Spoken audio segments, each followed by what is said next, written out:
Le millionnaire vivait entouré de luxe, mais il ignorait la douleur qui se cachait dans sa propre maison. Lorsqu'il découvrit que sa fille ne mangeait plus depuis des jours, le sol se déroba sous ses pieds.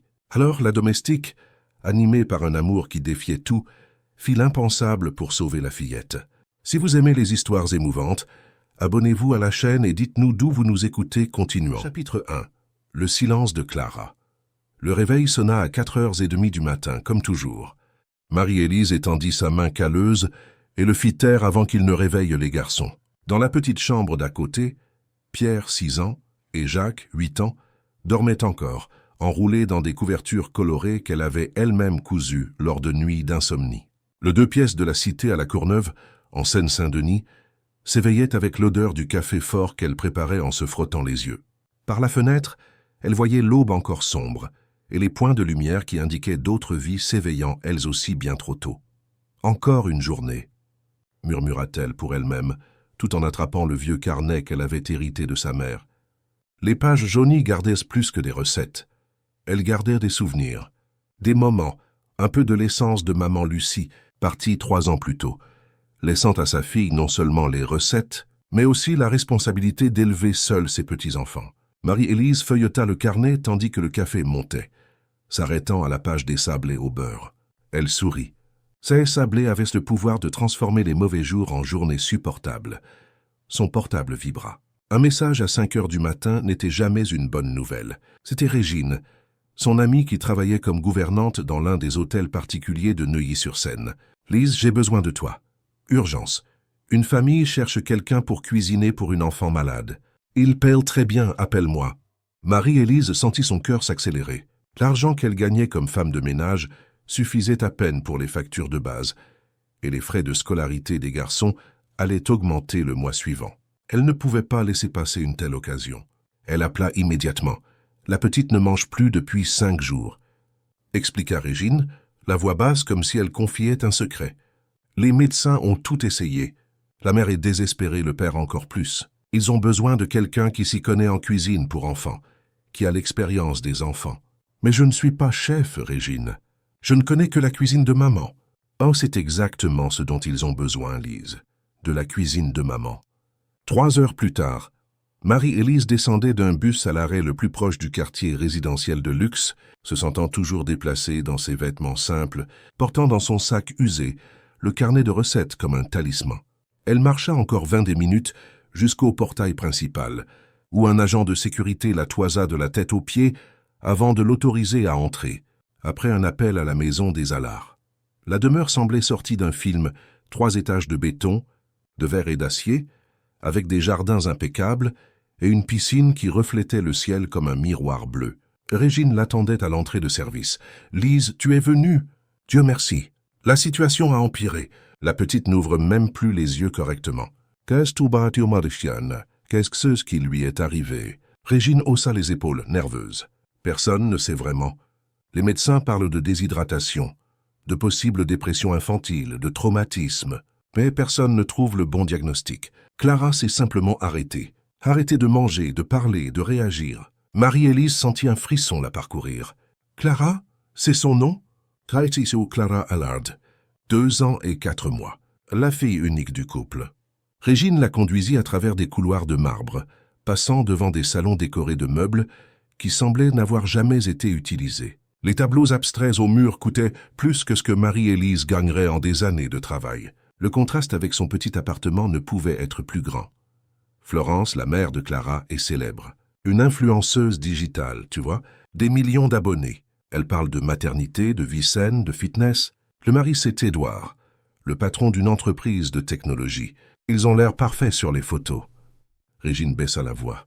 Mais entre 4 murs, l'histoire est tout autre. Avant qu'elle ne puisse en dire plus, elles furent interrompues par une femme élancée, aux cheveux parfaitement lissés et au maquillage impeccable malgré l'heure. Elle portait un legging et un haut de sport coûteux, comme si elle sortait tout juste d'une séance photo. « Régine, c'est la cuisinière dont vous m'avez parlé. » La voix de Florence Allard était polie mais distante. Ses yeux bleus, rehaussés par des lentilles de contact, analysaient Marie-Élise de la tête aux pieds. « Oui, madame.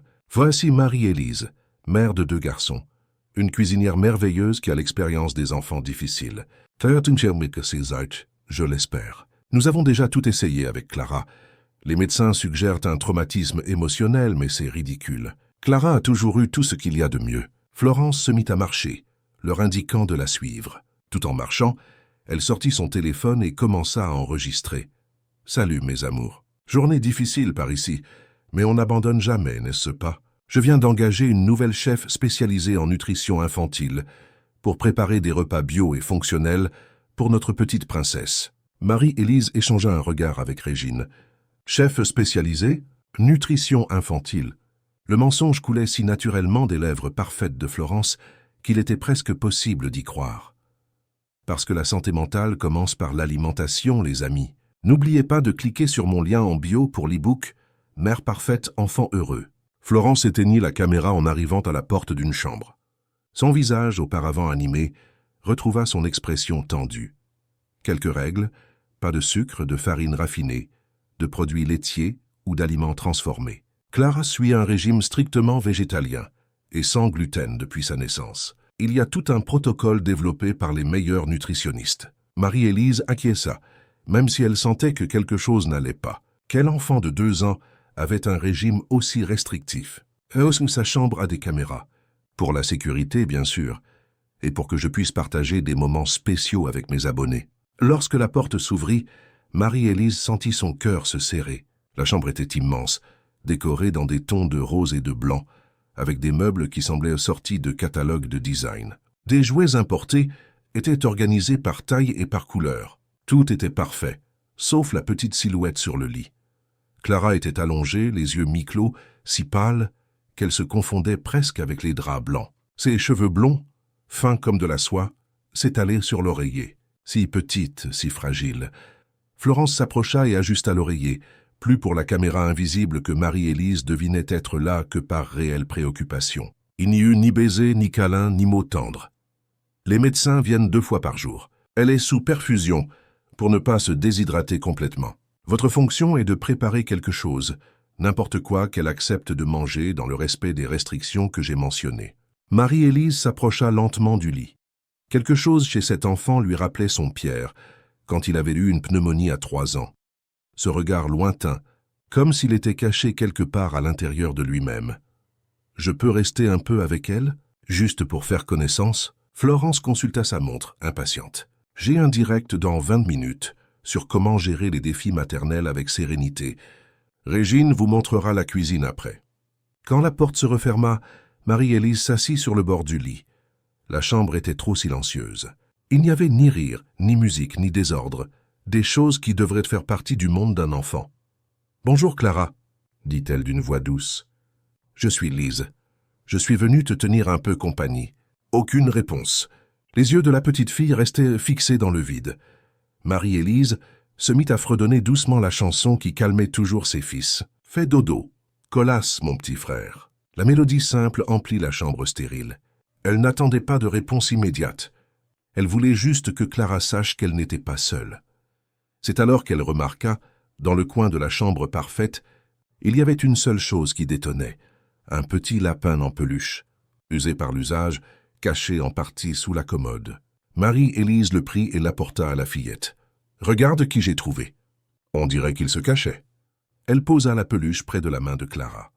Pendant un instant, si rapide qu'elle faillit ne pas le voir, les doigts de la fillette se contractèrent, comme s'il voulait toucher le lapin. C'était suffisant pour que Marie-Élise sache que Clara était toujours là, quelque part. Les jours suivants suivirent le même schéma. Marie-Élise préparait des soupes délicates, des purées colorées, tout en respectant les restrictions imposées par Florence. Clara touchait à peine à la nourriture. Édouard, le père, apparaissait rarement, toujours au téléphone, toujours pressé, bien que ses yeux trahissent une inquiétude sincère lorsqu'il regardait sa fille. La 3e nuit, Marie-Élise était en train de débarrasser la nourriture intacte quand elle entendit un faible sanglot. Clara pleurait, un pleur silencieux qui semblait venir de très loin. Le lapin en peluche était serré contre sa poitrine.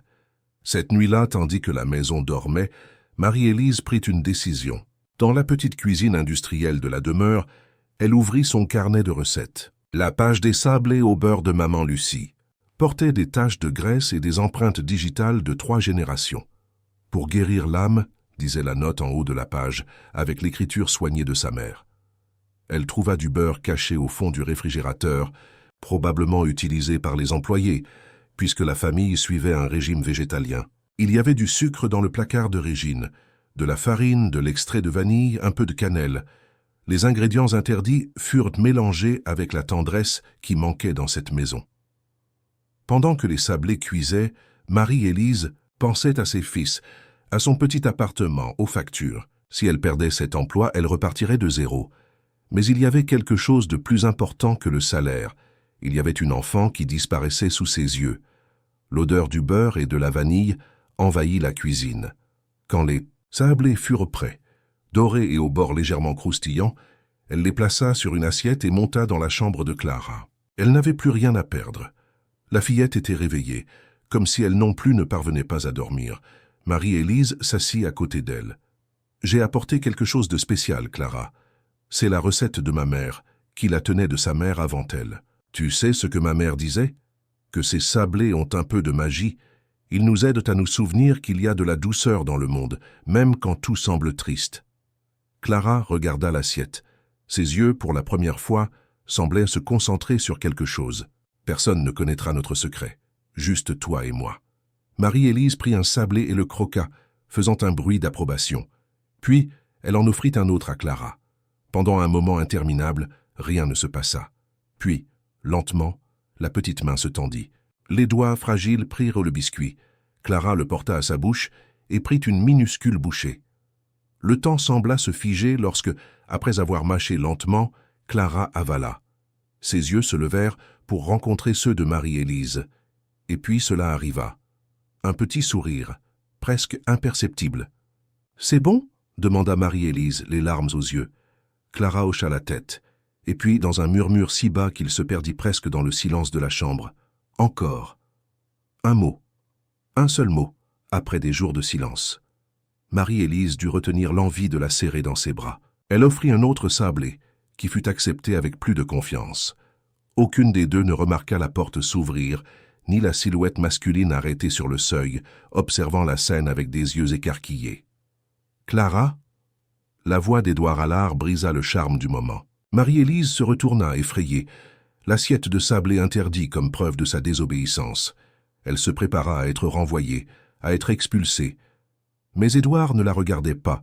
Ses yeux étaient fixés sur sa fille, qui tenait un sablé à moitié mangé, et regardait son père en retour. Clara tendit le bras, lui offrant le biscuit. « Papa !» Édouard tomba à genoux à côté du lit. Ses mains tremblaient lorsqu'il toucha le visage de sa fille. « Tu as parlé, mon Dieu, tu as parlé. » Sa voix se brisa. Il prit le sablé offert et en prit une bouchée, comme si c'était le nectar des dieux. « C'est délicieux, ma princesse. » Marie-Élise tenta de s'éclipser discrètement, mais Édouard la retint d'un geste. « Qu'avez-vous fait? Comment avez-vous réussi ?» Elle hésita. « Ce ne sont que des sablés, monsieur, la recette de ma mère. Je sais que c'est contre les règles de la maison, mais... » « Les règles ?» Édouard eut un rire amer. « Ma fille ne mangeait pas, ne parlait pas, ne vivait pas. Et maintenant ?» Il regarda Clara, qui mâchait un autre sablé lentement, comme si elle en savourait chaque miette. « Maintenant, elle est là. » Le moment de célébration fut de courte durée. Le cliquetis de talons dans le couloir annonça l'arrivée de Florence. Édouard se leva rapidement, comme s'il avait été pris en faute. « Que se passe-t-il ici ?» J'ai senti une odeur de... Florence s'arrêta en voyant l'assiette de sablé. Son joli visage se tordit en un masque de fureur. « Qu'est-ce que c'est que ça? Vous donnez du sucre et du gluten à ma fille ?» Marie-Élise resta ferme. « Madame, elle a mangé et elle a parlé. Édouard, tu as permis ça. » Florence ignora l'information, se concentrant uniquement sur la transgression. « Flo, écoute, Clara a parlé. Elle m'a appelé « papa ». C'est un miracle. »« Un miracle ?»« 7. » Florence désigna Marie-Élise, sans même prononcer son nom. Cette femme a désobéi aux ordres des médecins. Elle a mis la santé de Clara en danger. Mais elle réagit. Regarde-la. Édouard fit un geste vers sa fille, qui était maintenant assise sur le lit, ce qu'elle n'avait pas fait depuis des jours. C'est alors que Clara tendit les bras vers Marie-Élise, dans une demande silencieuse d'être prise dans ses bras. Sans réfléchir, Marie-Élise la prit, sentant le petit corps chaud contre le sien. Clara appuya sa tête sur son épaule. « Remettez ma fille dans son lit immédiatement. » La voix de Florence fendit l'air comme une lame. « Vous êtes renvoyée. Sortez de ma maison sur le champ. » Florence, pour l'amour de Dieu, tenta d'intervenir Édouard. « Non, assez de médecins ont été d'accord avec moi sur le régime de Clara. Je ne vais pas permettre que cette femme de ménage de rien du tout ruine tout notre travail pour quelques biscuits pleins de cochonneries. » Clara s'agrippa plus fort à Marie-Élise, comme si elle comprenait qu'elle était sur le point de perdre ce lien. « Édouard !» Florence se tourna vers son mari, la voix soudainement douce, calculée. « Chérie, veux-tu vraiment risquer la santé de Clara? Et si elle faisait une réaction allergique? Et si son état empirait? Tu t'en voudras toute ta vie. » La manipulation était claire mais efficace. Édouard hésita, regardant sa fille puis sa femme. Des années de conditionnement firent leur effet. « Peut-être que tu as raison. On ne peut pas prendre de risques. » Marie-Élise sentit un nœud dans sa gorge. Doucement, elle reposa Clara sur le lit, sentant les petites mains essayer de la retenir. « Je vais chercher mes affaires, » dit-elle, avec dignité. Tandis qu'elle rassemblait le peu qu'elle avait apporté, elle entendait Clara commencer à pleurer dans la chambre, non plus le pleur silencieux d'avant, mais une plainte réelle, audible, désespérée. Le son lui brisa le cœur. Régine la trouva dans la cuisine. « Lise, que s'est-il passé? J'ai entendu des cris. J'ai été renvoyée.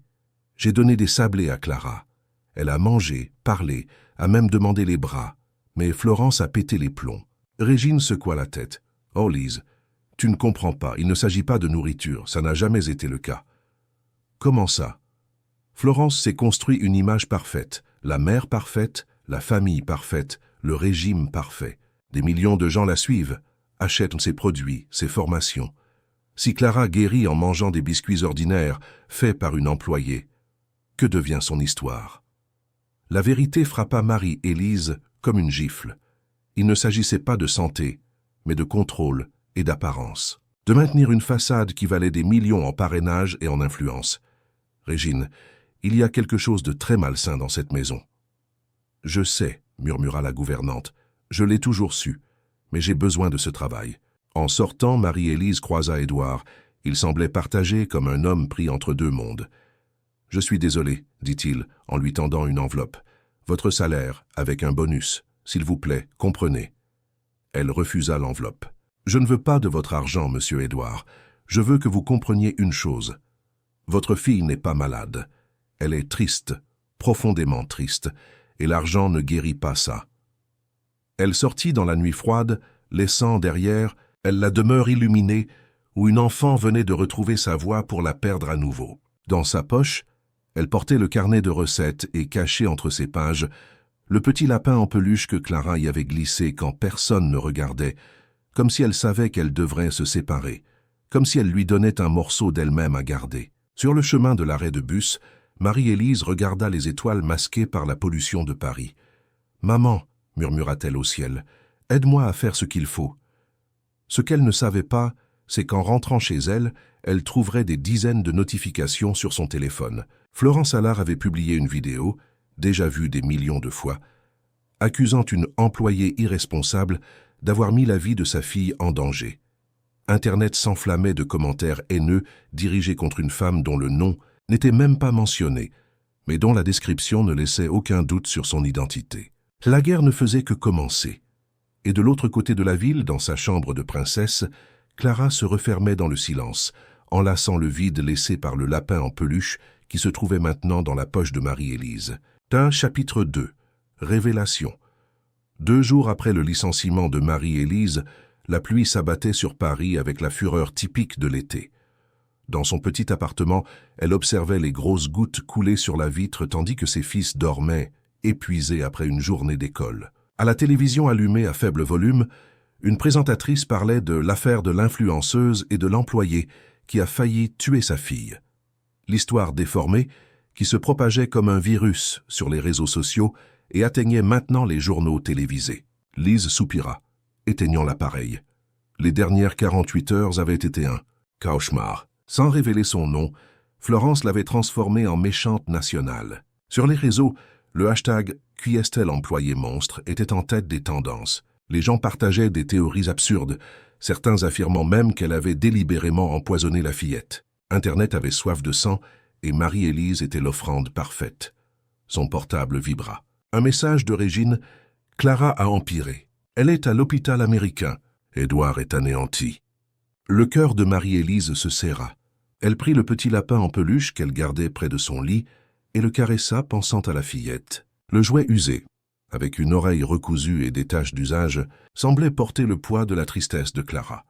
D'un geste impulsif, elle le prit en photo et l'envoya à Régine. « Ce petit lapin est important pour elle. S'il vous plaît, dites-le à Édouard. » De l'autre côté de la ville, dans le luxueux hôpital privé, Édouard Allard faisait face à des médecins renommés qui, une fois de plus, n'avaient pas de réponse définitive. Clara avait complètement cessé de manger, refusait d'ouvrir les yeux et présentait des signes de déshydratation sévère, malgré la perfusion. « Monsieur Allard, nous envisageons la possibilité d'une alimentation par sonde, » expliqua la pédiatre, avec la délicatesse de quelqu'un qui annonce une mauvaise nouvelle. « L'état psychologique de votre fille semble affecter ses fonctions physiologiques de base. » Édouard se passa les mains dans les cheveux, désespéré. Florence n'était pas là. Elle avait prétexté un engagement inévitable avec des sponsors promettant d'arriver dès que possible. Au fond de lui, il savait qu'elle devait être dans un studio, en train d'enregistrer du contenu sur comment garder sa sérénité dans les moments difficiles. Son téléphone sonna. C'était Régine, qui lui envoyait la photo d'un vieux lapin en peluche. Le message disait « Monsieur Allard, c'est Marie-Élise qui envoie ça. Elle dit que c'est important pour Clara. » Édouard fronça les sourcils, confus. Il n'avait jamais vu ce jouet auparavant. Clara avait des dizaines de peluches chères, de collections importées, toutes intactes, parfaitement alignées sur des étagères. Ce lapin usé ne cadrait pas avec la chambre impeccable de Magazine. « Docteur, » appela-t-il le médecin qui examinait encore les résultats. « Ce jouet, cela peut-il être important? Les objets transitionnels sont fondamentaux pour les jeunes enfants. » répondit le médecin, ajustant ses lunettes pour voir la photo. « Ils procurent une sécurité émotionnelle, surtout en période de stress. » Édouard resta silencieux, assimilant l'information. Il se souvint du moment où il avait vu Clara manger le sablé, parler. Le contraste entre cette scène et l'état actuel de sa fille était dévastateur. Quelque chose n'allait pas du tout, pas seulement avec Clara, mais avec tout ce qui l'entourait. Il prit une décision. Il appela son chef de la sécurité. « Marc, j'ai besoin que vous enquêtiez sur quelqu'un pour moi, avec une urgence et une discrétion absolue. » Le lendemain matin, alors qu'elle préparait le café pour ses fils, Marie-Élise fut surprise par des coups fermes à la porte. Son cœur s'emballa. Les accusations en ligne lui faisaient craindre même de sortir dans la rue. Avec précaution, elle s'approcha et regarda par le judas. Un homme en costume, l'air sérieux, attendait dehors. « Madame Marie-Élise, je suis Marc Tavernier, chef de la sécurité de Monsieur Édouard Allard. Il sollicite votre présence à l'hôpital. C'est au sujet de Clara. » La peur initiale laissa place à l'inquiétude. L'état de Clara a empiré. « Oui, madame. Monsieur Allard pense que vous pouvez aider. » Autorise. Marie-Élise regarda ses fils qui mangeaient en silence, observant la scène avec des yeux curieux. Elle se sentit partagée entre ses responsabilités de mère et son inquiétude pour Clara. « Mes enfants, nous avons déjà tout prévu. Madame Sonia, votre voisine, a accepté de rester avec eux. Monsieur Allard a assuré qu'elle serait généreusement dédommagée pour ce service. » L'efficacité avec laquelle sa vie avait été organisée pour lui permettre de se rendre à l'hôpital l'effraya un peu. Cela démontrait autant le pouvoir d'Édouard Allard que son désespoir. Une heure plus tard, Marie-Élise traversait les couloirs aseptisés de l'hôpital d'élite, tenant le lapin en peluche comme un talisman. Le contraste entre son simple jean et son t-shirt et les environnements luxueux qu'elle fréquentait ces derniers jours ne passait pas inaperçu. Elle sentait les regards, imaginait les jugements. Édouard l'attendait dans la zone réservée de l'unité de soins intensifs pédiatriques. Il semblait ne pas avoir dormi depuis des jours, des cernes profonds, une barbe naissante, des vêtements froissés. Rien de l'homme d'affaires impeccable qui apparaissait sur les photos de magazines aux côtés de sa femme parfaite. « Merci d'être venu, » dit-il la voix rauque. Elle ne réagit à rien. Les médecins parlent de la transférer en service de psychiatrie. « Où est-ce votre femme ?» demanda Marie-Élise, sans pouvoir cacher la critique implicite. « Elle fait un direct sur la résilience maternelle, » répondit-il avec amertume. « Venez, Les médecins m'ont autorisé votre visite. Je leur ai expliqué que vous aviez réussi à créer un lien avec Clara. La chambre d'hôpital, malgré son luxe privé, avait cette aura de tristesse qu'aucune décoration ne peut dissimuler. Clara était reliée à des moniteurs, une minuscule aiguille fixée à son bras pour la perfusion. Elle paraissait encore plus petite et plus fragile contre les draps blancs. Marie-Élise s'approcha lentement, s'asseyant sur le bord du lit. Elle sentait Édouard observer chacun de ses mouvements, comme quelqu'un qui s'accroche à un dernier fil d'espoir. « Salut, Clara » murmura-t-elle. « J'ai amené quelqu'un qui s'ennuyait de toi. » Elle posa le petit lapin en peluche, à côté du visage pâle de la fillette. Pendant un instant, rien ne se passa. Puis, lentement, comme si elle se réveillait d'un sommeil profond, Clara ouvrit les yeux. Ses petits doigts bougèrent, touchant la fourrure usée du jouet. Sa lèvre trembla légèrement. « Tu sais, » et continua Marie-Élise à voix basse, « ton petit lapin m'a dit qu'il est très triste sans toi. Il a dit qu'il n'arrive pas à bien dormir, que tes histoires lui manquent. » Un léger soupir s'échappa des lèvres de Clara. « Et tu sais ce qu'il m'a raconté d'autre? Qu'il garde un petit secret, que seuls toi et lui connaissent. Un endroit spécial, rien qu'à vous deux. » Clara tourna légèrement la tête, ses yeux maintenant fixés sur Marie-Élise. « C'est ça, ma chérie, ton endroit secret. Tu veux montrer à Lise où il se trouve ?» La fillette bougea les lèvres, sans un son. Marie-Élise se pencha plus près. « Armoire » murmura Clara si bas qu'on l'entendait à peine. Édouard s'approcha, incrédule. « Elle a parlé? Qu'a-t-elle dit ?»« Armoire » répéta Marie-Élise. « Clara, quelle armoire, ma chérie ?»« Ma chambre » répondit la voix faible. Édouard était déjà au téléphone. « Régine, j'ai besoin que vous alliez dans la chambre de Clara.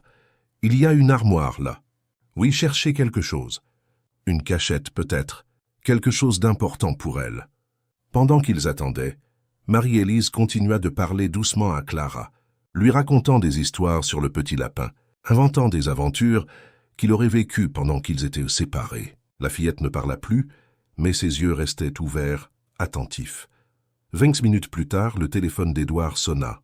La voix agitée de Régine venait de l'autre côté. « Monsieur, j'ai trouvé. Au fond de l'armoire à vêtements, il y a un petit espace entre la plinthe et le mur. Clara y cachait des choses. »« Hein, quelle chose, Régine ?»« Face un paquet de biscuits du supermarché. Quelques photos et un vêtement de bébé très vieux. » Édouard fronça les sourcils, confus. « Des photos? Quelles photos ?» de Clara avec une dame plus âgée.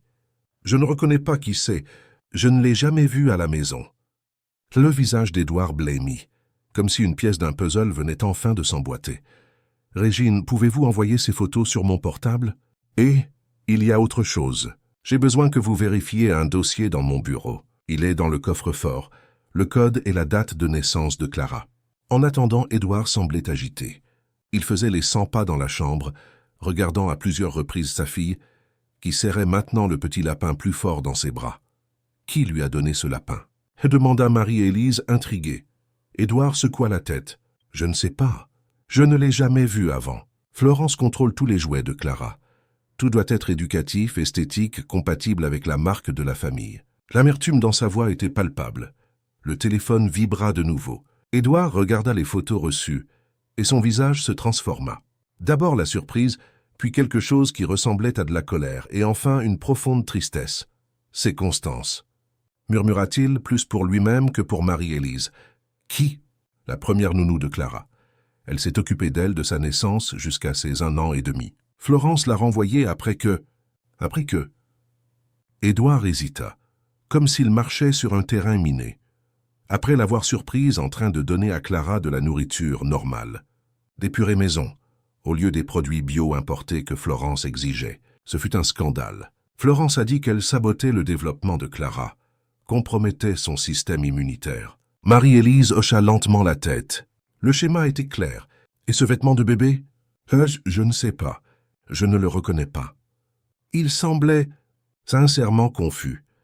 Le téléphone sonna une fois de plus. Édouard répondit, écoutant en silence. Son visage perdit ses couleurs à mesure que Régine parlait. « Merci, Régine. »« Non, ne le dites à personne. »« À personne. » Quand il raccrocha, il semblait un homme différent, comme si quelque chose de fondamental s'était brisé en lui. « J'ai besoin que vous restiez avec Clara. » dit-il à Marie-Élise, la voix mécanique. « Je dois régler quelque chose.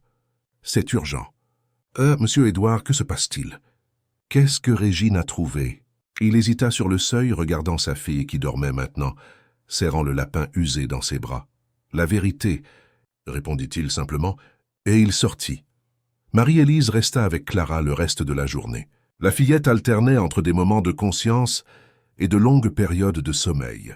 Lorsqu'elle était éveillée, elle accepta de boire de l'eau et plus tard un peu de soupe que Marie-Élise obtint auprès des infirmières, de petits progrès qui remplissaient son cœur d'espoir.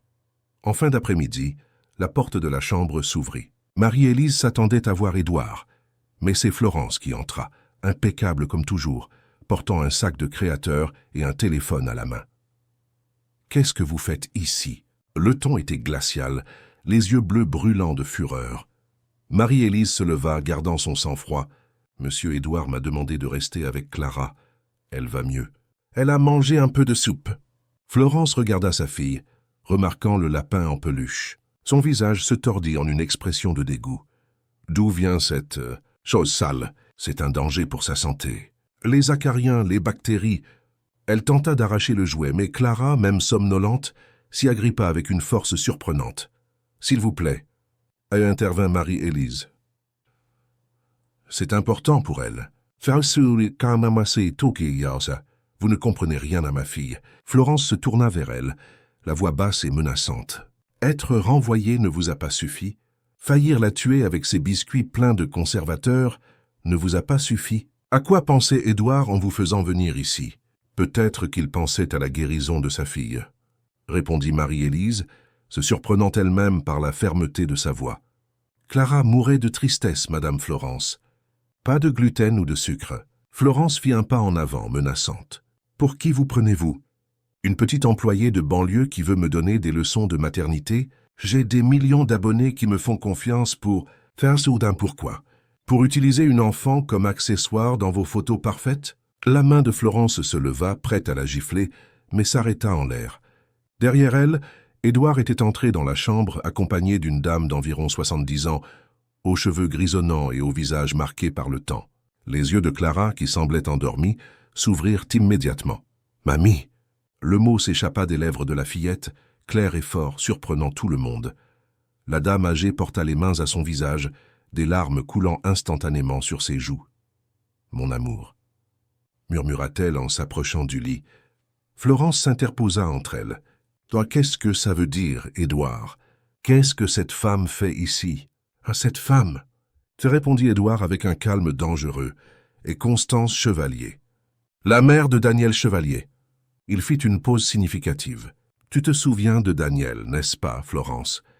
Ton coach sportif pendant ces 6 mois, avant la naissance de Clara ?» Le visage de Florence perdit toute couleur. « Édouard, tu délires. C'est la vérité, enfin. » Il sortit une enveloppe de sa poche. « Je t'ai toujours fait confiance, Florence. Quand tu as dit que nous avions besoin de traitement de fertilité, je t'ai cru. Quand tu as suggéré que j'avais un faible nombre de spermatozoïdes, j'ai accepté. Je n'ai jamais remis en question pourquoi notre fille ne me ressemblait pas. » Marie-Élise sentit qu'elle assistait à quelque chose qu'elle n'aurait pas dû. Elle fit un pas vers la porte, mais Édouard la retint d'un geste. « Restez, s'il vous plaît. Clara a besoin de vous. » Florence regardait frénétiquement Édouard puis Constance, calculant ses options. « C'est de la folie. Tu es manipulée. Cette vieille veut probablement de l'argent. Et cette... elle désigna Marie-Élise. Cette profiteuse conspire avec elle. J'ai les tests ADN, dit Édouard en ouvrant l'enveloppe. J'ai trouvé le vrai test que tu m'as caché il y a 3 ans et j'en ai refait un autre hier. Clara n'est pas ma fille biologique. » Le silence qui suivit fut assourdissant. Florence ressemblait à une statue, comme si elle pesait ses options. « C'était une erreur, » dit-elle finalement, la voix maintenant calculée pour être brisée. « Je t'ai perdu. Nous avions des problèmes. Tu voyageais tellement. Ça s'épargne-moi. » T'as coupé à Édouard. Il ne s'agit pas de l'aventure. Il s'agit du mensonge, des années de mensonges, et de la façon dont tu as traité notre fille, oui la nôtre, parce que le sang ne définit pas la paternité, comme un projet, une marque, un accessoire pour tes réseaux sociaux. Il se tourna vers Constance. Madame Constance a découvert la vérité par hasard, une ressemblance familiale très forte entre Clara et des photos de Daniel enfant. Quand elle t'a posé des questions, elle a été renvoyée sur le champ, n'est-ce pas? Avec un accord de confidentialité et des menaces. La dame âgée acquiesça, les larmes coulant toujours. Je voulais juste voir ma petite fille. Daniel est mort l'année dernière, dans un accident. Il n'a jamais su pour Clara. Florence retrouva rapidement son sang-froid.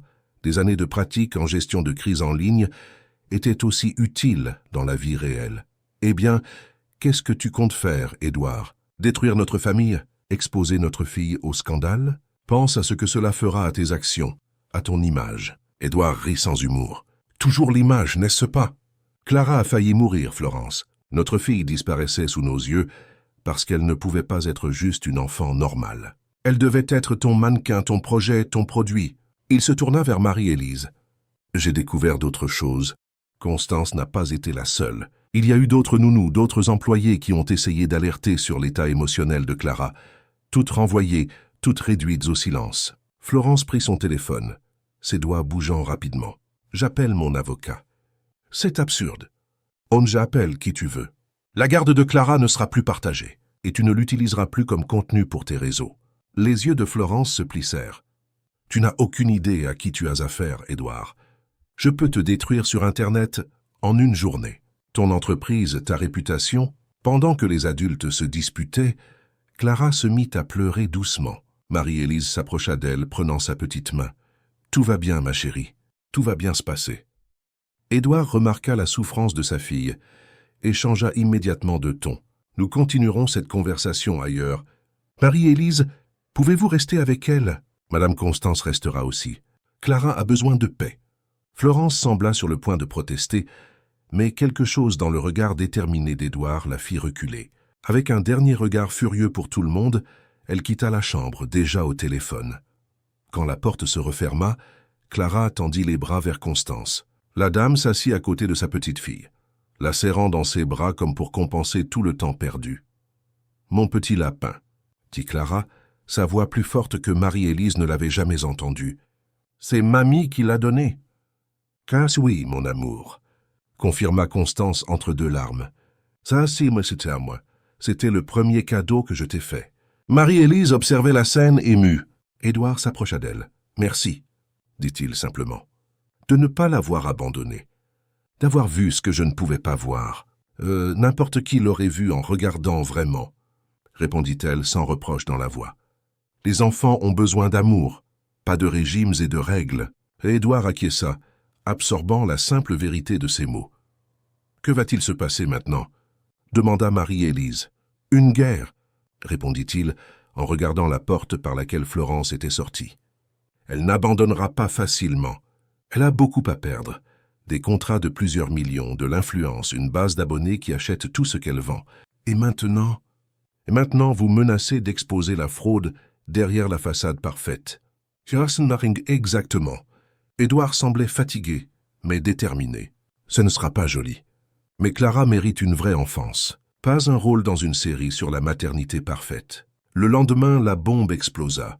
Une journaliste d'investigation, Marianne Tellier, présenta un reportage spécial sur l'une des principales chaînes de télévision du pays. La face cachée de la maternité digitale, l'affaire Florence Allard. Le reportage était méticuleux, dévastateur. D'anciens employés parlant sous couvert d'anonymat de la froideur de Florence avec sa fille lorsque les caméras étaient éteintes. Des nutritionnistes remettant en question le régime extrêmement restrictif imposé à un enfant en pleine croissance. Le témoignage de Constance sur son éloignement forcé de sa petite fille. Et plus explosif encore, la révélation de la véritable paternité de Clara, avec Édouard apparaissant comme l'homme qui a choisi d'être père, indépendamment des liens du sang. Les réseaux sociaux, qui quelques jours auparavant condamnaient Marie-Élise, se retournèrent maintenant contre Florence. La chute de la reine de la maternité digitale fut rapide et brutale. Les sponsors rompirent leurs contrats. Les abonnés disparurent par millions. L'empire construit sur des images filtrées s'effondra sous le poids de la vérité crue. À l'hôpital, inconsciente du tourbillon qui se formait à l'extérieur, Clara s'améliorait à vue d'œil. Elle mangeait avec appétit, parlait de plus en plus, souriait à Constance et à Marie-Élise. Elle permit même à Édouard de lui lire des histoires, un rituel que, admit-il avec honte, il avait rarement le temps de faire auparavant. « Comment ai-je pu être si aveugle ?» demanda-t-il à Marie-Élise alors qu'ils observaient Clara dormir paisiblement, le lapin en peluche fermement serré dans ses bras. « Comment n'ai-je pas remarqué que ma propre fille était en train de disparaître? Il est facile de se perdre, » répondit-elle avec douceur. « Surtout quand on croit suivre le bon chemin. » Édouard la regarda d'un œil nouveau. Il voyait maintenant non seulement la femme qui avait sauvé sa fille, mais quelqu'un dont la sagesse ne venait pas de diplôme ou de statut, mais de la vraie vie, la vie que lui, dans sa bulle de privilèges, connaissait à peine. « Marie-Élise, » commença-t-il hésitant. « Quand Clara sortira de l'hôpital, j'aimerais que vous continuiez à être présente dans sa vie, pas comme une employée, mais comme une amie, quelqu'un en qui elle a confiance, qui la comprend. J'ai mes propres enfants, ma propre vie, » répondit-elle prudente. « Je sais, et je respecte ça. Mais peut-être que nous pourrions trouver un compromis, quelque chose qui profite à tout le monde. » Avant qu'il ne puisse développer, la porte s'ouvrit. Un huissier de justice entra, accompagné de l'avocat de Florence. « Monsieur Édouard Allard, j'ai une notification judiciaire. Votre épouse demande la garde exclusive de Clara Allard pour aliénation parentale et diffamation. La guerre, comme Édouard l'avait prédit, ne faisait que commencer. Et au centre de celle-ci, une fillette de 2 ans qui voulait juste être aimée pour qui elle était, pas pour ce qu'elle représentait sur les écrans de millions de téléphones. » Chapitre 3.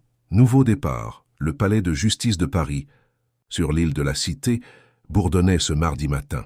Les journalistes s'agglutinaient sur les marches. Les photographes se bousculaient pour obtenir le meilleur angle. Les curieux tendèrent le cou pour tenter d'apercevoir les protagonistes de ce que les médias appelaient le procès de l'année. À l'intérieur, dans le couloir menant à la 3e chambre des affaires familiales, Marie-Élise attendait, mal à l'aise dans sa seule robe habillée, achetée spécialement pour l'occasion. Nerveuse, demanda Camille Morin, la jeune avocate qu'Édouard avait engagée pour représenter Marie-Élise dans le procès. Morte de peur, admit-elle, essayant de contrôler le tremblement de ses mains. Je n'aurais jamais pensé être impliquée dans quelque chose comme ça. 1 mois s'était écoulé depuis l'explosion du scandale. 1 mois de bataille judiciaire, d'accusations publiques et d'une guerre médiatique sans précédent. Florence avait engagé l'un des cabinets d'avocats les plus puissants du pays et une équipe de relations publiques qui travaillait sans relâche pour reconstruire son image. Le récit qu'il tentait de vendre maintenant était celui de la mère dévouée, victime d'un mari vengeur et d'une conspiration pour la détruire. Édouard, de son côté, avait choisi une autre voie. Il refusait les interviews, protégeait Clara de toute exposition et concentrait toute son énergie sur le procès pour la garde. Il avait engagé une équipe juridique expérimentée mais discrète, dirigée par une avocate spécialisée dans les droits de l'enfant. « Souvenez-vous, » dit Camille en ajustant le col de Marie-Élise, « vous n'êtes qu'un témoin. Ne vous inquiétez pas des questions juridiques complexes. Racontez simplement la vérité sur ce que vous avez vu, ce que vous avez vécu. La juge doit comprendre ce qui se passait dans cette maison. » La porte de la salle d'audience s'ouvrit. Un greffier appela l'affaire suivante. C'était l'heure.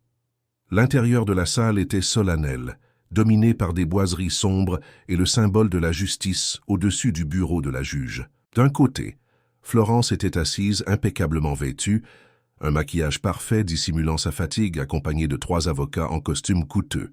De l'autre côté, Édouard, les cernes profonds mais la posture déterminée, aux côtés de son avocate. Entre eux, comme un abîme infranchissable, la vérité sur Clara. La juge, Dr Hélène Vasseur, une femme d'âge mûr à l'expression sévère et aux yeux attentifs, présidait la séance. Marie-Élise fut appelée comme premier témoin de la journée. Les jambes flageolantes, elle se dirigea vers la chaise indiquée, prête à serment, et s'assit. De là où elle était, elle pouvait voir Florence la fixer avec un mélange de mépris et de colère. Édouard, quant à lui offrit un sourire encourageant. « Madame Marie-Élise Oliveira, » commença la juge, « vous avez travaillé à la résidence des Allard pendant combien de temps exactement ?»« Pendant seulement 5 jours, Madame la juge. Une période très courte. » Et observa la juge. « Pourtant, vous êtes devenue une figure centrale dans cette affaire. Pouvez-vous nous raconter, avec vos propres mots, ce que vous avez observé durant ces 5 jours concernant la mineure Clara Allard ?» Marie-Élise prit une profonde inspiration et commença son récit. Elle parla du silence de la demeure, de l'apathie de Clara, de la manière dont la fillette était traitée comme un accessoire sur les réseaux sociaux. Elle décrivit le régime strict imposé, l'absence de jouets usagés, le manque de chaleur humaine. Et puis, la voix brisée par l'émotion, elle raconta l'histoire des sablés, du premier sourire, des premiers mots. L'avocat de Florence se leva, l'interrompant. « Madame la juge, ce témoin n'a aucune qualification pour évaluer des questions nutritionnelles ou psychologiques. C'est simplement une employée de maison sans formation supérieure qui porte des jugements sur des choix parentaux légitimes. » La juge haussa un sourcil. « Maître, le témoin rapporte des faits observés, elle n'offre pas de diagnostic. Et je vous saurai gré de ne pas dénigrer la profession d'employé de maison dans ma salle d'audience. » Elle se tourna vers Marie-Élise. « Continuez, s'il vous plaît. » Avec plus d'assurance, elle poursuivit, décrivant la réaction de Florence en découvrant que Clara avait mangé les sablés, le licenciement brutal et par la suite, la campagne sur les réseaux sociaux qui l'avait transformée en cible de la haine nationale. « Avez-vous des preuves de cette campagne ?» L'avocate d'Édouard se leva. « Madame la juge, nous avons ici des captures d'écran de toutes les publications faites par Madame Florence Allard, y compris des vidéos et des stories, où elle dirige clairement ses abonnés contre Marie-Élise, sans mentionner son nom, mais avec une description sans équivoque. Les documents furent remis à la juge, qui les examina avec soin, feuilletant page après page avec une expression de plus en plus grave. Florence s'agita sur sa chaise, visiblement mal à l'aise. « Je tiens à souligner, » continua l'avocate d'Édouard, « que ces publications ont entraîné des menaces concrètes à la sécurité de Madame Marie-Élise et de ses enfants. Nous avons ici des plaintes déposées au commissariat après qu'elle a reçu des messages de haine, y compris des menaces de mort. » La juge regarda par-dessus ses lunettes Florence, qui chuchotait quelque chose à son avocat. « Madame Allard, » la voix de la juge était ferme. « Êtes-vous consciente que l'incitation à la violence sur les réseaux sociaux peut constituer un délit ?» Florence se redressa. « Madame la juge, je n'ai jamais incité à la violence. J'ai simplement partagé mon angoisse de mère inquiète. Je n'ai aucun contrôle sur les réactions de mes abonnés. Avec 15 millions d'abonnés et une formation en marketing digital, vous devriez parfaitement comprendre le pouvoir de vos mots. » Rétorqua la juge, avant de reporter son attention sur Marie-Élise. « Poursuivez votre déposition, s'il vous plaît. » L'interrogatoire se poursuivit pendant plus d'1 heure. L'avocat de Florence tenta à plusieurs reprises de discréditer Marie-Élise, suggérant qu'elle avait des motifs financiers pour aider Édouard, insinuant que les sablés auraient pu réellement être nocifs, remettant en question sa capacité à évaluer un enfant d'une famille aux standards culturels différents des siens. « Que savez-vous de la nutrition infantile ?» demanda l'avocat d'un ton condescendant. « Avez-vous une formation dans ce domaine ?»« Non, maître, » répondit Marie-Élise avec simplicité. « J'ai 2 fils en bonne santé, qui ont grandi en mangeant la nourriture que je prépare. » Clara dépérissait avec le régime parfait qu'elle suivait. « Mais c'est votre opinion de profane. Les nutritionnistes de Madame Allard sont des professionnels renommés. Avec tout le respect que je vous dois, maître, les nutritionnistes ne voyaient pas Clara pleurer seule dans le noir, serrant un petit lapin caché, parce que même un jouet en peluche n'était pas autorisé dans cette maison trop parfaite pour être réelle. » Un murmure parcourut la salle. Marie-Élise continua, la voix brisée par l'émotion mais ferme. « Je ne suis spécialiste en rien, maître. Je suis juste une mère. Je sais reconnaître le regard d'un enfant heureux et celui d'un enfant triste. Clara disparaissait sous nos yeux. Quand elle a mangé ce sablé et a souri, ce n'est pas le sucre qui a fait effet. C'est le simple fait que quelqu'un ait cuisiné pour elle avec amour, que quelqu'un l'ait vue comme une enfant, pas comme un projet. » Le silence qui suivit fut profond. Même les journalistes qui tentaient discrètement de prendre des notes s'arrêtèrent pour absorber ces mots. Lorsqu'elle fut enfin autorisée à se retirer, Marie-Élise se sentait épuisée, mais soulagée. Elle avait dit la vérité, sans fioriture ni exagération. Maintenant, c'était à la justice de décider. D'autres témoignages suivirent. Constance, la grand-mère paternelle biologique de Clara, raconta en larmes comment elle avait été éloignée de sa petite-fille. Elle décrivit le choc en réalisant la ressemblance entre Clara et son défunt fils, Daniel, et comment Florence l'avait menacée lorsqu'elle l'avait interrogée sur la paternité. Elle m'a dit que si je disais quoi que ce soit, je ne reverrais plus jamais ma petite-fille, qu'elle avait des avocats puissants qui me détruiraient. Comment aurais-je pu lutter contre ça? Je suis une vieille dame, seule, sans ressources. Régine, la gouvernante, relata des années d'observation sur la dynamique familiale. Elle parla des repas séparés. Clara ne mangeait jamais avec ses parents, toujours supervisée par des nounous qui avaient des instructions strictes sur chaque gramme de nourriture. Elle parla de la chambre qui, bien que semblant sortie d'un magazine de décoration, ne portait aucune trace d'usure, de jeu ou de vie. C'était comme un décor de film, pas une chambre d'enfant, expliqua Régine. Même les jouets étaient organisés par taille et par couleur. Clara ne pouvait rien déranger. Des médecins experts furent appelés à la barre. Le docteur Paul Mercier, pédiatre de renom, analysa les examens de Clara. L'enfant présentait des signes de dénutrition, bien qu'elle suive un régime théoriquement équilibré. Cela suggère une composante émotionnelle, interférant avec sa capacité à absorber les nutriments, quelque chose que nous observons fréquemment chez les enfants soumis à un stress prolongé. La docteure Claude Ferrière, psychologue pour enfants qui avait évalué Clara après son hospitalisation, fut catégorique. Clara présente des signes de traumatisme par privation émotionnelle. Son silence n'était pas une condition médicale, mais un mécanisme de défense. Elle avait appris que ses besoins émotionnels ne seraient pas satisfaits, alors elle a cessé de les exprimer.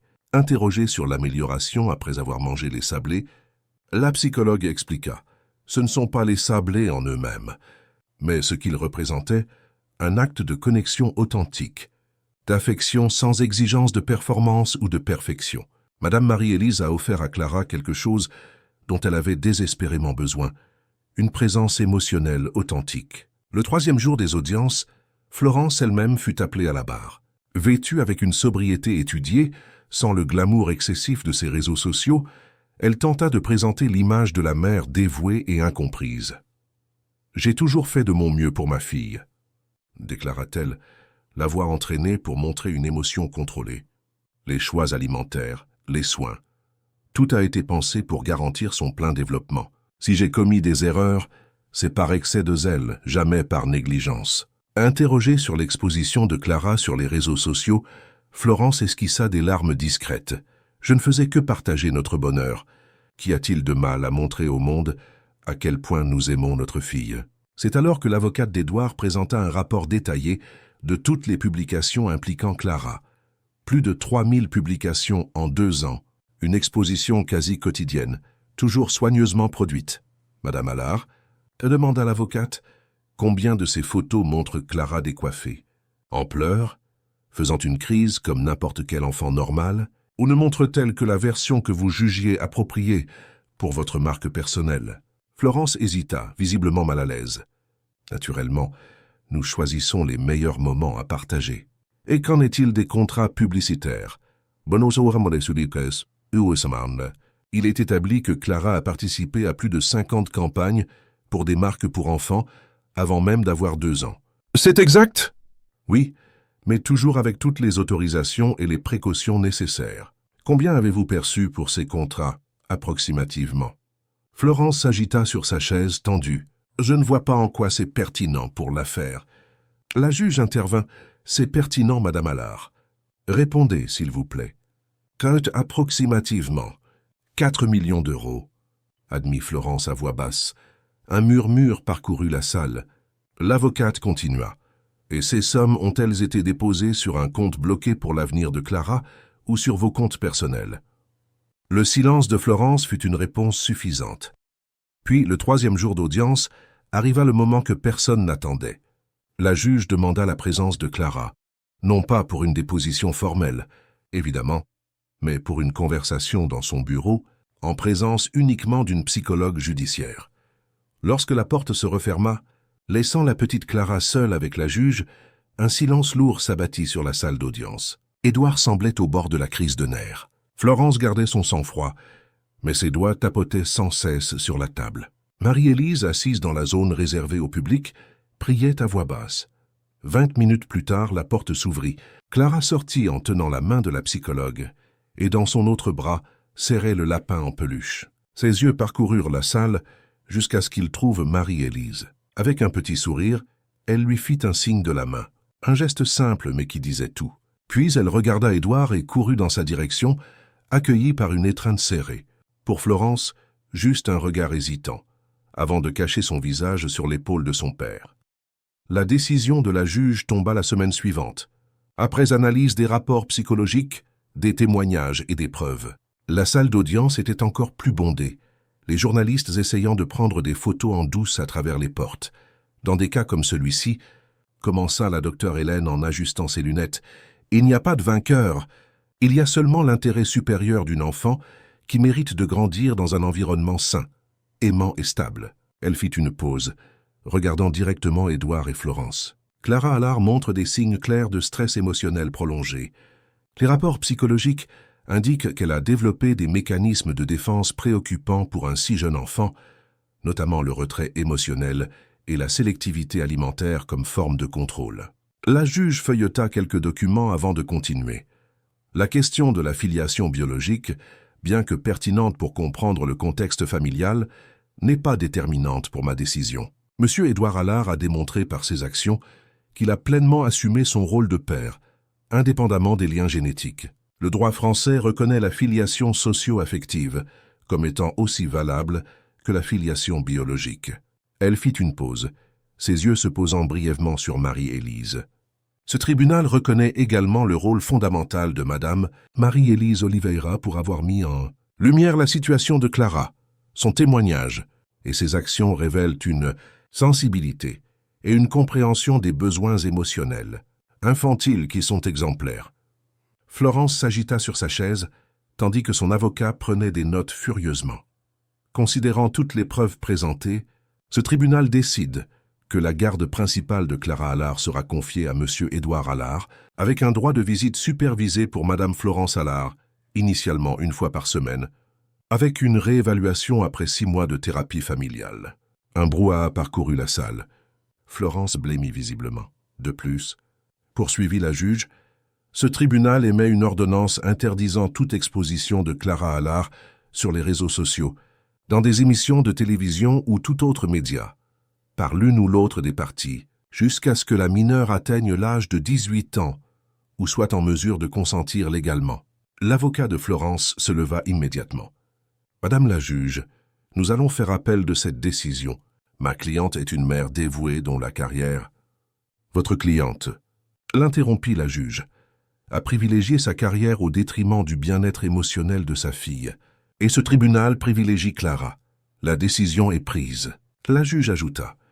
Ce tribunal ordonne également que Madame Florence Allard suive une thérapie individuelle, en plus de la thérapie familiale, comme condition pour la réévaluation des visites. Je recommande vivement à Madame de réfléchir à la signification réelle de la maternité, au-delà des apparences qu'elle cultive si soigneusement.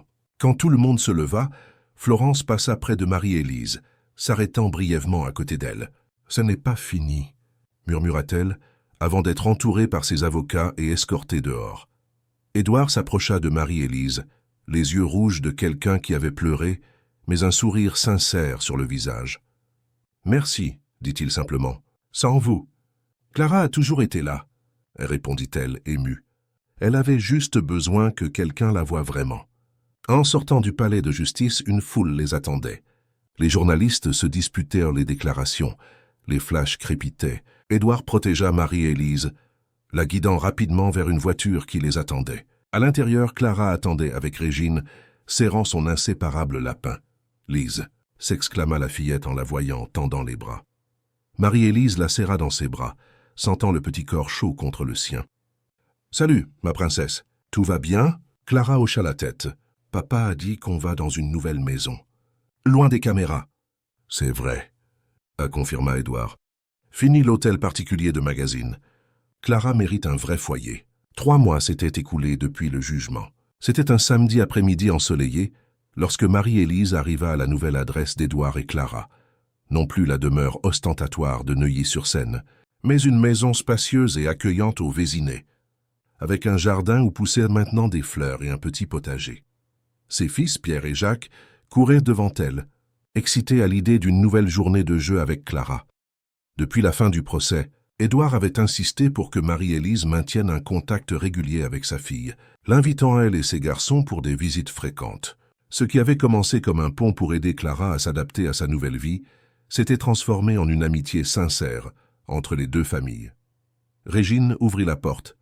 non plus en tant que gouvernante formelle, mais comme une sorte de grand-mère de substitution pour Clara. Ils sont au fond du jardin, informa-t-elle avec un sourire. Clara essaie d'apprendre à Édouard à planter des tomates.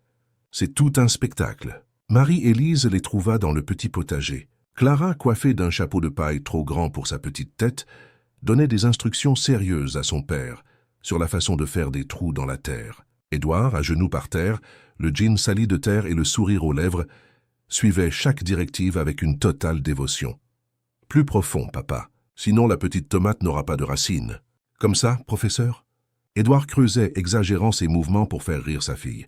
« Clara, l'experte en tomates, » annonça Marie-Élise en s'approchant. « J'ai appris quelque chose de nouveau aujourd'hui. » La fillette se retourna, le visage illuminé. « Lise !» Elle courut pour la serrer dans ses bras, salissant sa robe de terre, sans que personne ne s'en soucie. Pierre et Jacques les rejoignirent, demandant déjà où ils pourraient planter leur propre plan. « Tu as apporté le carnet ?» demanda Clara, regardant avec espoir le sac de Marie-Élise. « Bien sûr, je ne l'oublierai jamais. » Elle sortit le vieux carnet de recettes, maintenant avec quelques nouvelles pages ajoutées. « Aujourd'hui, nous allons faire 13 feet, un gâteau à la carotte, » compléta Clara, sautant de joie, avec un glaçage au chocolat, ajouta Édouard, se levant et s'essuyant les mains sur son pantalon. Son visage arborait une paix qui n'existait pas auparavant. « Si la chef le permet, bien sûr. » Marie-Élise sourit. « La chef le permet. Mais d'abord, nous avons besoin d'assistants pour laver les carottes. » Les enfants coururent à l'intérieur, se disputant pour savoir qui serait le meilleur laveur de carottes du monde. Édouard et Marie-Élise restèrent en arrière, les observant avec ce regard que seuls les parents comprennent, un mélange de fierté, d'amour et de soulagement de les voir simplement être des enfants.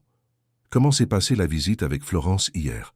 demanda Marie-Élise, tandis qu'ils se dirigeaient lentement vers la maison. Édouard soupira. « Mieux que les précédentes. Elle a apporté un livre à lire à Clara, au lieu de cadeaux coûteux. C'est un progrès. » Florence avait fait appel de la décision, mais le tribunal avait maintenu la garde à Édouard. Après des mois d'exposition négative et de perte de contrat, sa carrière d'influenceuse était pratiquement terminée. Étonnamment, cela semblait avoir eu un effet positif. Forcée de s'éloigner des caméras, elle affrontait enfin ses propres démons en thérapie. Elle est venue sans maquillage, continua Édouard, semblant encore surpris. Cheveux naturels, vêtements simples, Clara ne l'a pas reconnue tout de suite. Et comment s'est passée la rencontre? Et étrange au début. Florence ne sait pas comment parler à un enfant sans jouer un rôle pour une vidéo. Mais ensuite, Clara a renversé du jus sur ses vêtements, et au lieu de paniquer comme avant, Florence a juste nettoyé. Sans drame. C'était un petit moment, mais significatif. Ouais. Le thérapeute familial dit qu'il y a de l'espoir. Poursuivit Édouard. Florence a beaucoup de travail à faire, mais pour la première fois, elle semble vraiment regarder Clara comme une personne, pas comme une extension d'elle-même. Dans la cuisine, les enfants organisaient déjà les ingrédients sous la supervision affectueuse de Régine.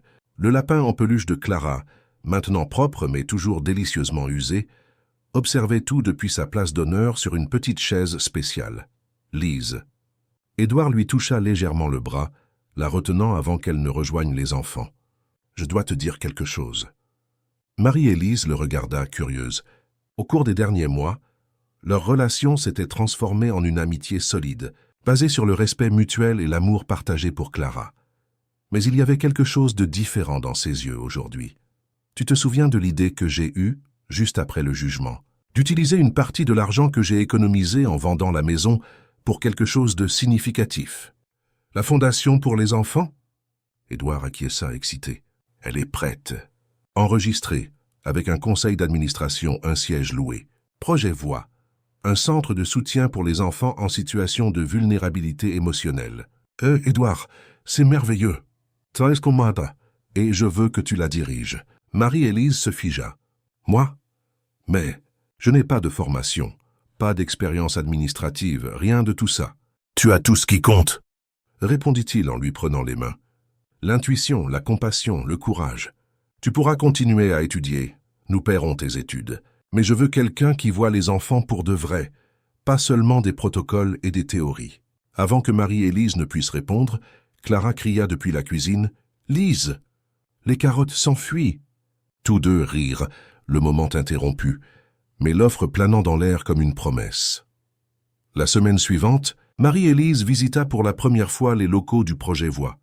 C'était un vieil hôtel particulier, dans le quartier du Marais, rénové pour abriter des salles de thérapie par le jeu, une cuisine communautaire, une bibliothèque et un jardin où les enfants pourraient tout planter et récolter, une idée inspirée par la nouvelle passion de Clara. Tandis qu'Édouard lui montrait les installations, Marie-Élise ressentait un mélange d'excitation et de peur. Sa vie avait tellement changé en si peu de temps. De femme de ménage luttant pour payer ses factures, à possible directrice d'une fondation. De méchante nationale sur les réseaux sociaux à exemple d'intégrité, célébrée dans des reportages spéciaux. Chaque salle a été pensée pour accueillir des enfants dans différentes situations. Expliquait Édouard pendant qu'il parcourait les lieux. « Oh, ici, nous aurons un soutien psychologique gratuit. Ici, des cours d'art-thérapie. Dans cet espace, des conseils pour les parents et les tuteurs. Vous avez pensé à tout ?» commenta Marie-Élise impressionnée. En fait, Clara a aidé à la planification. Nous lui avons demandé ce qu'elle pensait que les enfants comme elle avaient besoin. Ses réponses étaient étonnamment profondes. Qu'a-t-elle dit? Édouard sourit en se remémorant. Elle a dit « Les enfants ont besoin d'endroits où ils peuvent faire du bruit sans que personne ne se fâche, où ils peuvent se salir les mains, où les adultes écoutent vraiment, pas seulement font semblant d'écouter en regardant leur téléphone. » Marie-Élise sentit les larmes lui monter aux yeux. C'était exactement ça. « Qu'en penses-tu » demanda Édouard après la visite complète. « C'est parfait » répondit-elle honnêtement. « Mais je ne sais toujours pas si je suis la bonne personne pour diriger ça. Peut-être que cela t'aidera à décider. » Édouard l'emmena dans une pièce qu'il n'avait pas encore visitée. En ouvrant la porte, Marie-Élise vit une cuisine pédagogique équipée pour des cours de cuisine pour enfants. « Constance donnera des cours de cuisine traditionnelle provençale ici », expliqua Édouard. « Régine enseignera l'organisation domestique aux adolescents. Et ici ?» Il désigna une étagère vide. « C'est là que nous espérons mettre des exemplaires de ceux-ci. » Il lui tendit un livre fraîchement imprimé. Sur la couverture, une illustration colorée de sablé au beurre et le titre « Recettes qui guérissent l'âme, cuisine, affection et souvenirs » par Marie-Élise Oliveira. « Elle prit le livre avec des mains tremblantes. « Et comment ?» Clara et moi avons retranscrit toutes les recettes du carnet de ta mère, avec les histoires que tu racontes en cuisinant. C'est le premier projet de Voix. Montrer comment la nourriture est plus que de la nutrition, c'est du lien. » Marie-Élise ouvrit le livre, voyant les recettes de sa mère, ses propres ajouts, et de petites illustrations faites par Clara dans les marges. Ses yeux s'emplirent de larmes. « Qu'est-ce que maman Lucie penserait de ça ?» murmura-t-elle, passant ses doigts sur les pages. « Ah, si ces recettes, partagées avec tant de familles, je pense qu'elle serait fière. » « Ah, dit doucement Édouard, tu continues ce qu'elle a commencé, apportant du réconfort à travers les générations. Il y a une autre surprise, dit Édouard, la conduisant vers un cadre au mur. C'était l'acte de donation d'une maison dans le même quartier, à quelques rues de là, pour toi et les garçons, assez proche pour venir à pied au travail, assez loin pour avoir ta propre vie. Édouard, je ne peux pas accepter. Ce n'est pas un cadeau. L'interrompit-il gentiment. C'est un investissement dans l'avenir du projet. La directrice doit habiter près, tu ne crois pas? En plus, Clara serait dévastée si tu refusais. Elle planifie déjà la décoration de la chambre des garçons. Marie-Élise secoua la tête, se rendant. Vous deux, vous êtes impossibles. Vous le saviez. Nous sommes persévérants, corrigea-t-il avec un sourire. Nous avons appris de la meilleure. Ce soir-là, Marie-Élise discuta longuement avec ses fils du changement proposé. Jacques, l'aîné, toujours prudent, avait des doutes. On ne verra plus les amis de l'école, et mamie pourra venir nous voir là-bas. Oui, mon chéri. Mamie pourra venir et on pourra revenir voir les amis le week-end. En plus, vous avez déjà une nouvelle amie, n'est-ce pas? Clara. Pierre, le cadet, était plus enthousiaste. On aura une chambre juste pour nous. Et on pourra planter des tomates aussi? Oui. On aura notre propre petit coin pour planter. Et le meilleur, vous n'aurez plus besoin d'aller à la garderie après l'école. Je travaillerai près de la maison. Pensez à cela. Être présente pour aller chercher ses fils à l'école, suivre les devoirs, avoir du temps de qualité sans l'épuisement des heures de transport en commun, était un rêve que Marie-Élise n'avait jamais imaginé possible. Le dimanche, pour célébrer la décision, ils allèrent visiter la nouvelle maison. C'était une construction ancienne, mais bien conservé avec 3 chambres, une petite cour mais chaleureuse, et, pour le plus grand plaisir des garçons, un cerisier chargé de fruits. « C'est à nous » demanda Jacques, encore incrédule. « C'est à nous » confirma Marie-Élise, observant ses fils courir dans la cour, découvrant chaque recoin faisant déjà des plans. Édouard et Clara arrivèrent peu après, apportant un pique-nique improvisé.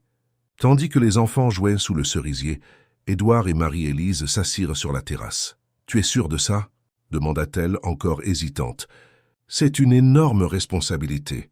Je ne veux pas te décevoir, ni Clara ni les enfants qui compteront sur nous. » Édouard secoua la tête. « Lise, sais-tu ce que j'ai appris avec tout ça? Que les personnes les plus capables sont souvent celles qui doutent de leurs propres capacités. Tu as vu ce que personne d'autre ne voyait. Tu as fait ce que personne d'autre n'aurait fait. Tu as tout risqué pour une enfant que tu connaissais à peine. C'est exactement de ce courage dont le projet Voix a besoin. » Pâques. Le week-end suivant, une petite fête fut organisée pour célébrer le 3e anniversaire de Clara et l'inauguration officielle du projet Voix. Le jardin de la nouvelle maison d'Édouard était décoré de ballons colorés et une table simple offrait un gâteau maison, des friandises et, bien sûr, les fameux sablés au beurre. Clara courait sur la pelouse avec Pierre et Jacques, déguisés en super-héroïnes. Constance discutait avec animation avec Régine des recettes qu'elles enseigneraient en premier. Quelques journalistes, soigneusement sélectionnés pour leur éthique, couvraient discrètement l'événement pour un reportage spécial sur le projet.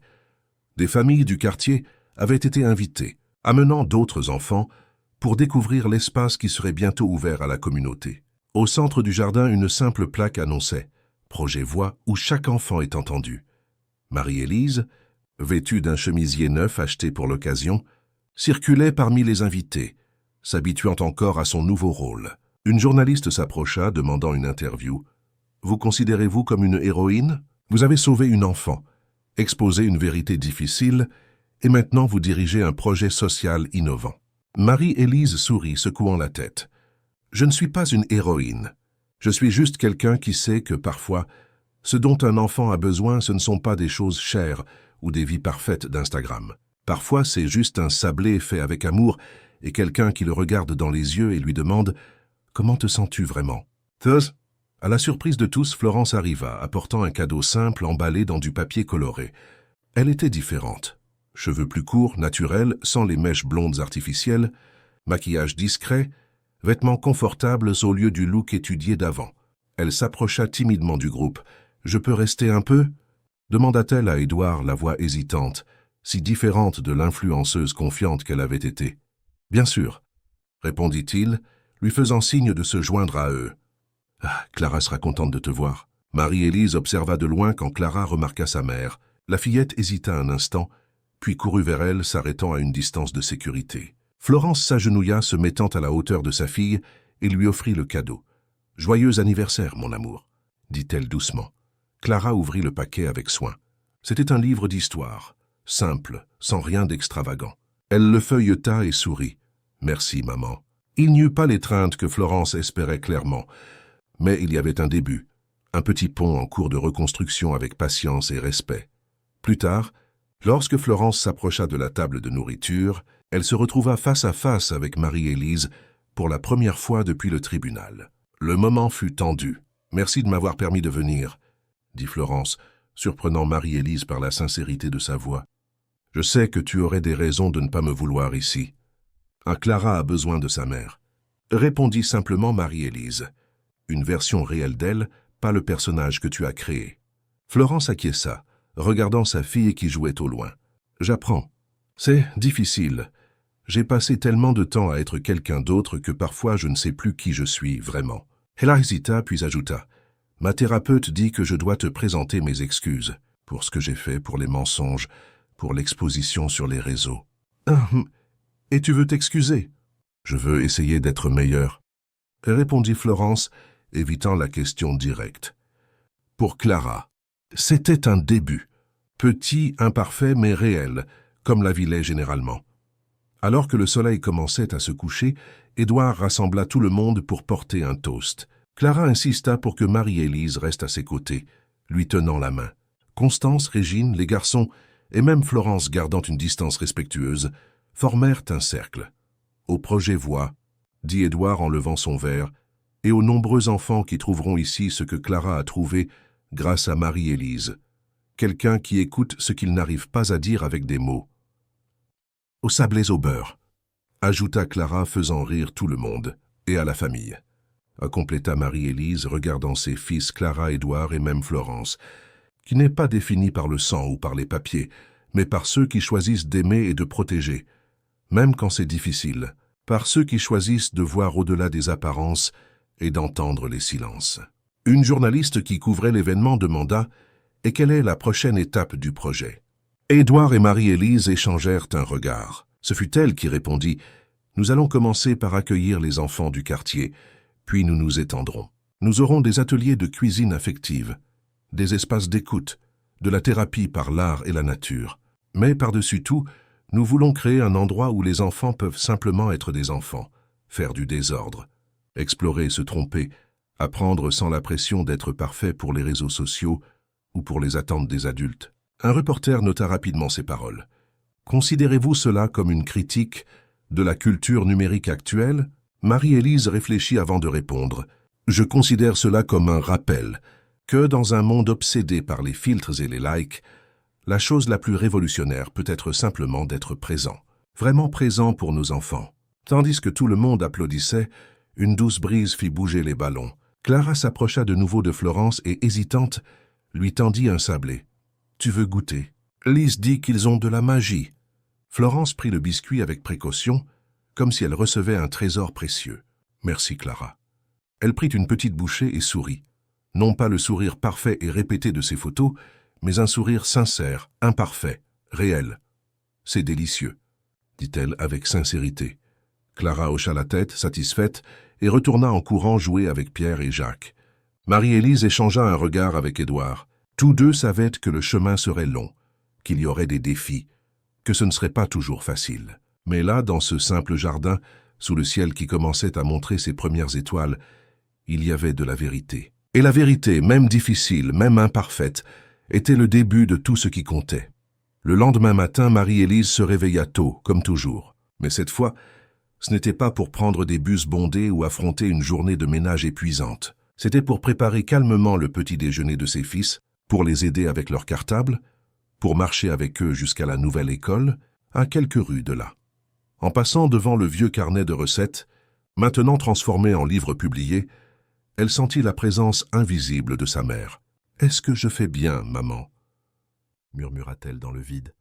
Une douce brise entra par la fenêtre de la cuisine, faisant bouger les nouveaux rideaux, comme un signe de tête, une réponse, une bénédiction. De l'autre côté de la ville, Clara se réveillait aussi. Non plus dans le lit immense et solitaire de la demeure, mais dans sa nouvelle chambre, décorée de dessins faits par elle-même, des jouets éparpillés sur le sol, les signes d'une enfance authentique, vécue sans souci de perfection ou d'apparence. « Papa », appela-t-elle pendant qu'ils prenaient leur petit déjeuner. « Je peux apporter des sablés pour l'inauguration du projet aujourd'hui ?» Édouard sourit. « Bien sûr. Je pense que toute inauguration mérite des sablés magiques. »« Ils ne sont pas vraiment magiques, » répondit Clara sérieuse. Lise a expliqué que la magie, c'est l'amour de celui qui les fait. Elle s'arrêta, pensive. Mais ils font quand même sourire les gens. Ce n'est pas un peu comme de la vraie magie, ça. Édouard sentit son cœur se réchauffer. Si, Clara, c'est exactement le genre de magie dont le monde a besoin. Cet après-midi-là, lorsque le projet Voix ouvrit officiellement ses portes à la première promotion d'enfants de la communauté, l'arôme de sablé fraîchement sorti du four emplissait l'air. Dans la cuisine pédagogique, Marie-Élise, assistée de Clara et d'autres enfants, expliquait la recette qui avait traversé les générations et continuait maintenant son voyage, touchant de nouvelles vies. Le secret n'est pas dans les ingrédients, disait-elle en aidant une petite fille à mélanger la pâte. Il est dans les mains qui font, dans le temps que nous consacrons, dans l'intention derrière le geste. Du coin de la pièce, Édouard observait, émerveillé par la transformation qu'un simple acte de connexion humaine avait déclenché. Une vie sauvée, d'autres transformées, un avenir réécrit, tout commençant avec un vieux carnet de recettes et le courage d'une femme qui avait choisi de voir au-delà des apparences.